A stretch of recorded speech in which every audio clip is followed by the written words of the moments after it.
This is the world's most complex board game. There are more possible moves in the game of Go than there are atoms in the universe.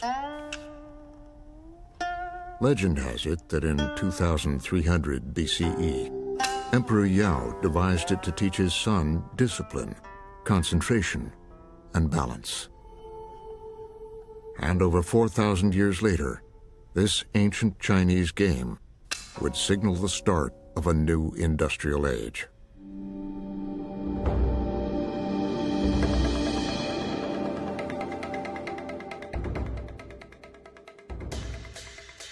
It was 2016 in Seoul, South Korea. Can machines overtake human intelligence? A breakthrough moment when the world champion of the ancient board game Go takes on an AI program developed by Google. 여전히 자신감은 있는 상태구나. 아무래도 역시 아직은 인간의 직관력이나 이런 감각들을 컴퓨터인 인공지능이 따라오기에는 약간 무리가 있지 않나 이렇게 생각을 해서 제가 꼭 In countries where it's very popular, like China and Japan and South Korea, to them Go is not just a game, right? It's like how you learn strategy. It has an almost spiritual component. You know, if you talk to South Koreans, right, and Lee Sedol is the world's greatest Go player, is the national hero in South Korea, they were sure that Lee Sedol would beat AlphaGo hands down. Google's AlphaGo was a computer program that, starting with the rules of Go and a database of historical games, had been designed to teach itself. I was one of the commentators at the Lee Sedol games. And yes, it was watched by tens of millions of people. Throughout Southeast Asia, this was seen as a sports spectacle with national pride at stake. But much more was in play. This was the public unveiling of a form of artificial intelligence called deep learning that mimics the neural networks of the human brain. So what happens with machine learning and artificial intelligence, initially with AlphaGo, is that the machine is fed all kinds of Go games. And then it studies them, learns from them, and it figures out its own moves. And because it's an AI system, it's not just following instructions, it's figuring out its own instructions. It comes up with moves that humans hadn't thought of before. So it studies games that humans have played, it knows the rules, and then it comes up with creative moves. 와, 정말 생각지도 못한. That's a very surprising move. I thought it was a mistake. Game 2, Move 37. That move 37 was a move that humans could not fathom, but yet it ended up being brilliant and woke people up to say, wow, after thousands of years of playing, we never thought about making a move like that. Oh, he resigned. It looks like Lee Sedol has just resigned, actually. In the end, the scientists watched their algorithms win 4 of the games. Lee Sedol took 1. What happened with Go, first and foremost, was a huge victory for DeepMind and for AI, right? It wasn't that the computers beat the humans. It was that, one type of intelligence beat another. Artificial intelligence had proven it could marshal a vast amount of data beyond anything any human could handle and use it to teach itself how to predict an outcome. The commercial implications were enormous.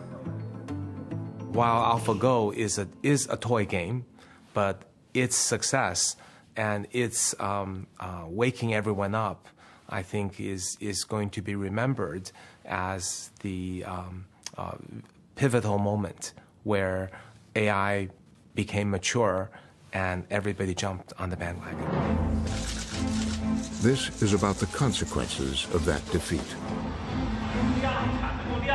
How the AI algorithms are ushering in a new age of great potential and prosperity. But an age that will also deepen inequality, challenge democracy, and divide the world into 2 AI superpowers. Tonight, 5 stories about how artificial intelligence is changing our world.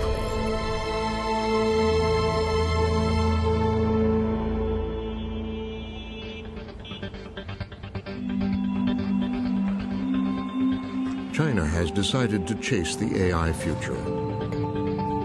The difference between the internet mindset and the AI mindset. A future made and embraced by a new generation. Well, it's hard not to feel the kind of immense energy and also the obvious fact of the demographics. They're mostly very younger people. So that this clearly is technology which is being generated by a whole new generation. Orville Schell is one of America's foremost China scholars. He first came here 45 years ago. When I first came here in 1975, the Chairman Mao was still alive, the Cultural Revolution was coming on, and there wasn't a single whiff of anything of what you see here. It was unimaginable. In fact, in those years, one very much thought this is the way China is, this is the way it's going to be, and the fact that it has gone through so many different changes since is quite extraordinary. This extraordinary progress goes back to that game of Go.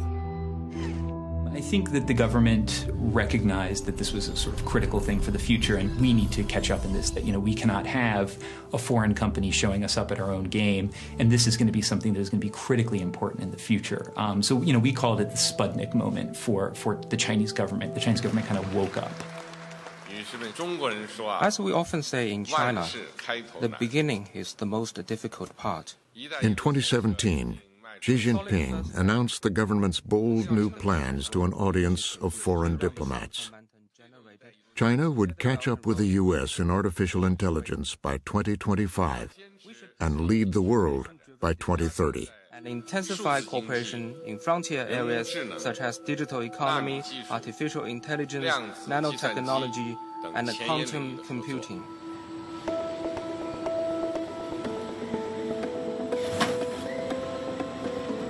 Today, China leads the world in e-commerce. Drones delivered to rural villages. And a society that bypassed credit cards now shops in stores without cashiers, where the currency is facial recognition. No country has ever moved that fast. And in the short 2.5 years, China's AI implementation really went from minimal amount to probably about 17 or 18 unicorns, that is billion-dollar companies in AI today. And that progress is hard to believe. The progress was powered by a new generation of ambitious young techs pouring out of Chinese universities, competing with each other for new ideas, and financed by a new cadre of Chinese venture capitalists. This is Sinovation, created by U.S.-educated AI scientist and businessman Kai-Fu Lee. Well, these unicorns, we've got 1, 2, 3, 4, 5, 6 in the general AI area. And unicorn means $1 billion company, a company whose valuation or market capitalization is at $1 billion or higher. I think we put 2 unicorns to show $5 billion or higher. Kai-Fu Lee was born in Taiwan. His parents sent him to high school in Tennessee. His PhD thesis at Carnegie Mellon was on computer speech recognition, which took him to Apple. Well, reality is a step closer to science fiction with Apple Computer's new developed program that allows... And at 31, an early measure of fame. And Kai-Fu Lee, the inventor of Apple speech recognition technology. Casper copy this to make right 2. Casper paste. Casper 72-point italic outline. He would move on to Microsoft Research in Asia and became the head of Google China. 10 years ago, he started Sinovation in Beijing and began looking for promising startups and AI talent. So the Chinese entrepreneurial companies started as copycats, but over the last 15 years, China has developed its own form of entrepreneurship. And that entrepreneurship is described as tenacious, very fast, winner-take-all, and incredible work ethic. I would say these a few thousand Chinese top entrepreneurs, they could take on any entrepreneur anywhere in the world. Entrepreneurs like Cao Shudong, the 33-year-old CEO of a new startup called Momenta. This is a ring road around Beijing. The car is driving itself.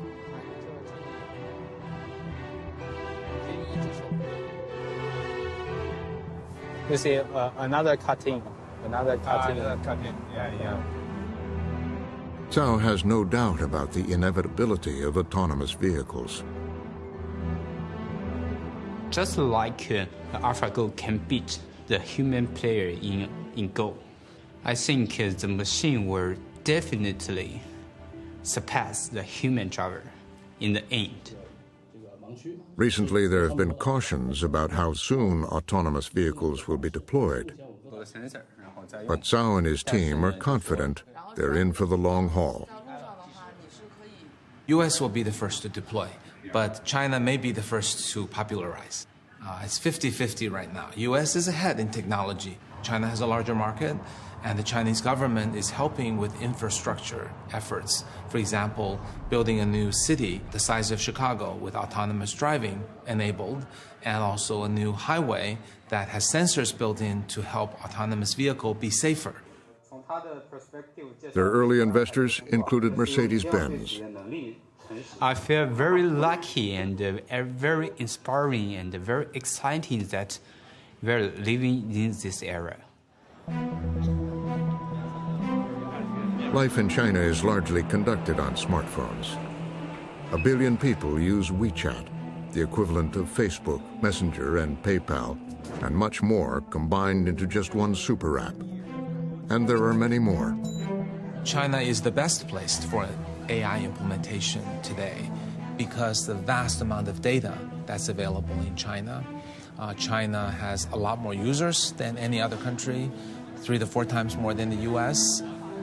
There are 50 times more mobile payments than the US. There are 10 times more food deliveries, which serve as data to learn more about user behavior than the US. 300 times more shared bicycle rides. And each shared bicycle ride has all kinds of sensors submitting data up to the cloud. We're talking about maybe 10 times more data than the US.